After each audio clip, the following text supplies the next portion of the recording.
Sur ce terrain, des chantiers de construction et de réaménagement des établissements scolaires dans le Grand Libreville. Un constat se dégage, la diversification des entreprises, au milieu desquelles on note une bonne représentativité de la PME gabonaise. Le président de la République a voulu des entreprises, des PME gabonaises citoyennes.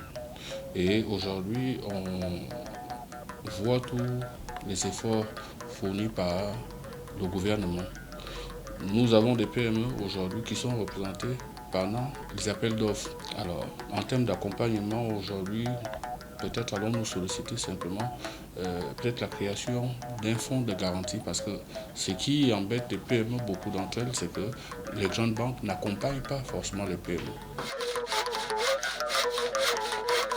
Bon, ici, nous sommes sur le site du CS de Ntoum Cimenterie. Bon, les travaux, on a commencé les travaux le 21 janvier. On est en train de faire avancer les travaux. Bon, nous avons 2 bâtiments, à chaque bâtiment 5 salles de classe, et les 2 bâtiments font 10 salles de classe. C'est lors de son discours à la nation du 31 décembre dernier que le chef de l'État gabonais Ali Bongo Ondimba a décrété 2021 comme une année de rattrapage pris dans l'exécution de certains chantiers de développement. Il y a beaucoup d'avancées, évidemment. On a vu la révision du Code des marchés publics en faveur des entreprises citoyennes.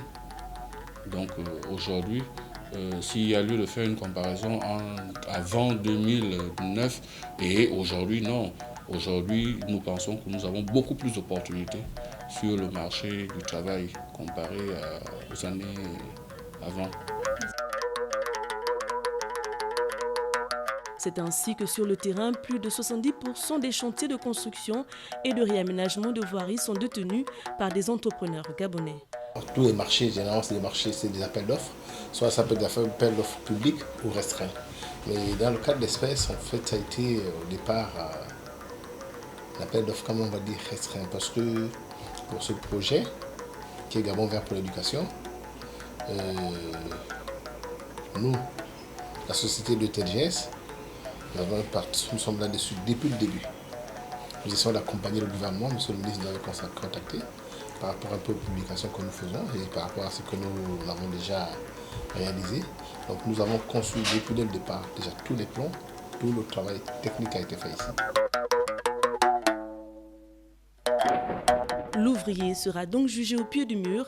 La PME gabonaise a là une occasion de faire valoir son potentiel et de contribuer au rayonnement de l'économie nationale, comme le recommande le projet d'ordonnance pris en Conseil des ministres le 22 janvier dernier et qui vise à encadrer la sous-traitance.